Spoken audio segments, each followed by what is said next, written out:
Vamos iniciar aí a aula 3, né, dando continuidade à nossa unidade 4, que fala sobre a Revolução Industrial.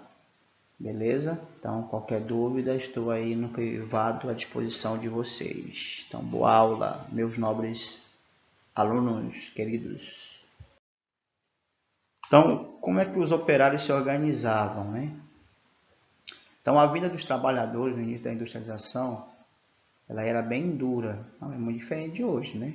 Eu acho que tem muitos privilégios hoje. Então, os operários, só para vocês terem uma ideia, eles trabalhavam em média de 14 a 16 horas por dia e em condições desumanas. Então, é importante frisar que naquela época não tinha sábado para descansar, não tinha domingo para descansar, não tinha feriado, não existia leis trabalhistas, né, para proteger o proletariado.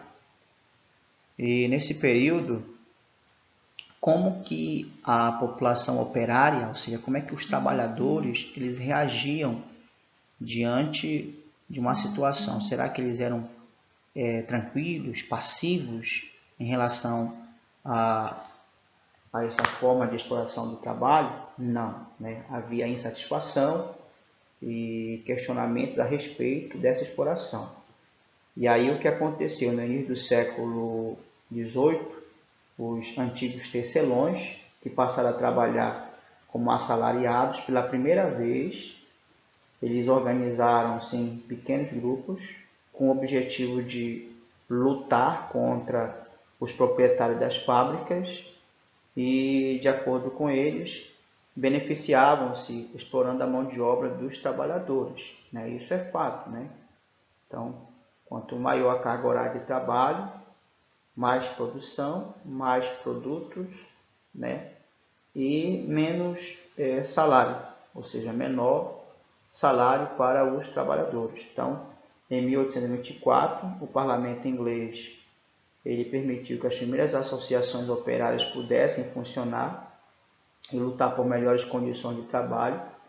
Essas associações ficaram como trade unions, ou seja, os sindicatos.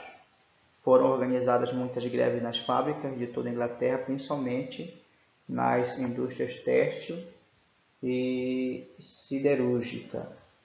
É importante frisar que esses movimentos eram duramente reprimidos na época pela polícia, que muitas vezes prendia os proletariados, os seus trabalhadores, e muitas vezes alguns eram até mesmo executados, principalmente os líderes dos movimentos, né? Aqueles que geravam aí essas manifestações, esses movimentos trabalhistas.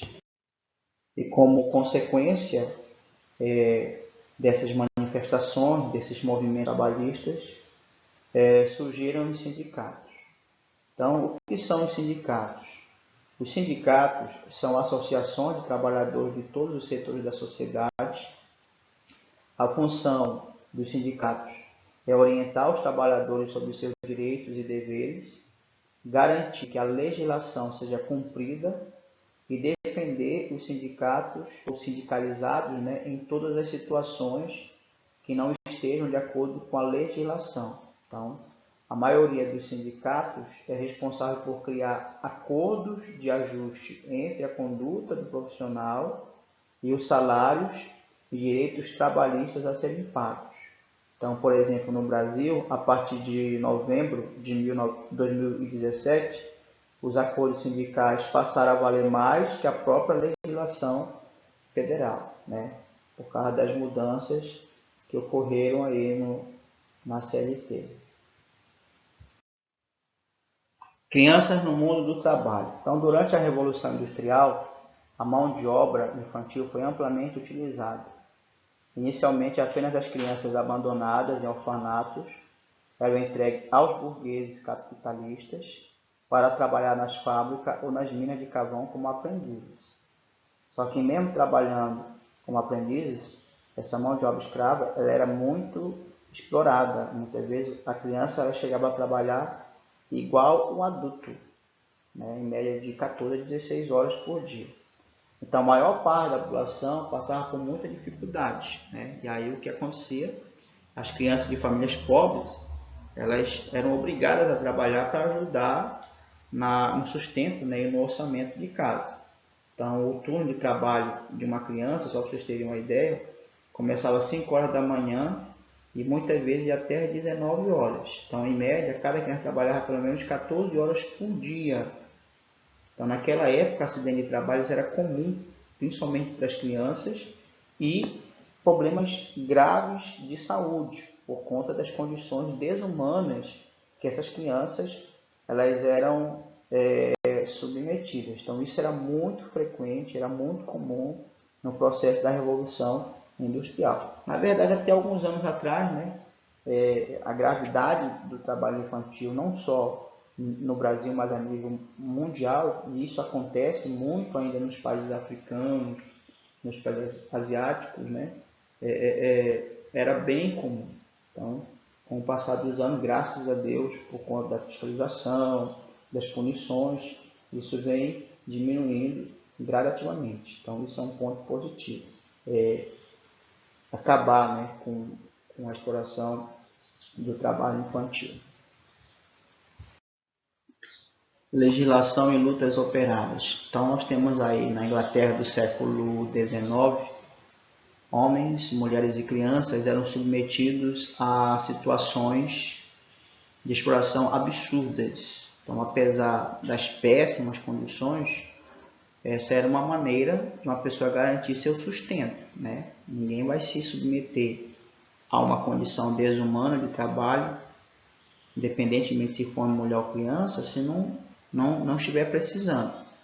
Então, uma legislação trabalhista que pudesse minimizar tal situação de exploração do trabalho demorou muito tempo para ser aprovada. E aqui nós temos dois movimentos que surgiram em razão das condições de trabalho e que contribuíram, logicamente, para o processo de construção da legislação trabalhista em inglês. E aí nós temos o lutismo, após a Revolução Industrial, a mecanização do trabalho causou a demissão de muitos trabalhadores.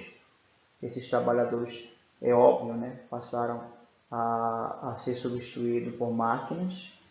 E aí entre 1811 e 1812, na Inglaterra, surge um movimento contrário à presença das máquinas no trabalho.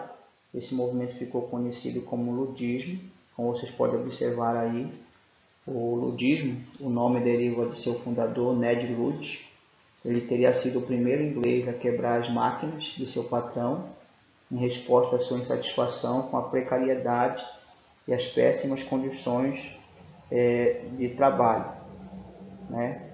E a história de Ned Ludd acabou inspirando a vários operários que passaram a aderir também ao movimento. E muitas vezes esses movimentos eram incentivados por lideranças desconhecidas. E esses operários acabavam invadindo as fábricas, eles quebravam as máquinas. E aí esse movimento ficou conhecido como ludita. O outro é o cartismo. O cartismo foi o primeiro movimento da classe operária inglesa a promover uma organização nacional contra a exploração dos trabalhadores na Inglaterra. O movimento nasceu em Londres no ano de 1837, quando uma pequena associação de trabalhadores enviou ao parlamento a Carta ao Povo, que pretendia reconhecer como um direito dos trabalhadores. E aí surgiram, né, alguns dos direitos dos trabalhadores. Por exemplo, o direito do sufrágio universal masculino secreto. Esse sufrágio universal masculino secreto, ele daria liberdade de voto a qualquer homem adulto, independente da situação econômica. O segundo, o direito dos trabalhadores em participar do parlamento. Então, a limitação dos mandatos políticos e a diminuição da jornada de trabalho. Esse movimento foi liderado principalmente por Bronterre Ogden. Já em 1840, o movimento cartista apresentou uma nova petição, dessa vez com propostas mais radicais que a primeira, e nessas propostas eles exigiam um aumento salarial e a redução da jornada de trabalho, certo?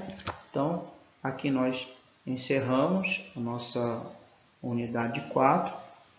Eu espero que vocês leiam toda a apostila, né? Principalmente a unidade 4, que foi a nossa última aula, e que vocês tirem as dúvidas. Qualquer coisa eu estou à disposição de vocês no privado, beleza? Agora eu gostaria de passar para vocês algumas informações importantes. Lá na página 429 tem o jogo rápido, tem um pequeno texto para vocês lerem. E ao terminar a leitura desse texto, vocês vão fazer a questão 1 e a questão 2. Beleza? Qualquer dúvida, vocês podem me chamar. Depois, vocês irão fazer na página 432 as atividades. Depois, a 433, a tarefa. A 434, a 435. Já na página 436 tem o você aprendeu, tá? Não precisa fazer, beleza?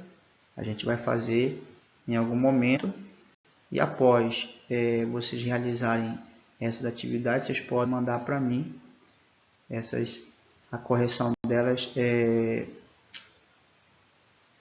através de fotos, tá? Que logo eu estarei reenviando para vocês a correção dessas atividades, beleza? Eu espero que vocês tenham compreendido. Uma observação, não precisa fazer o para realizar, por enquanto não precisa, tá bom? Então, qualquer dúvida eu estou aí. Muito obrigado pela atenção de vocês. Beijo, tchau.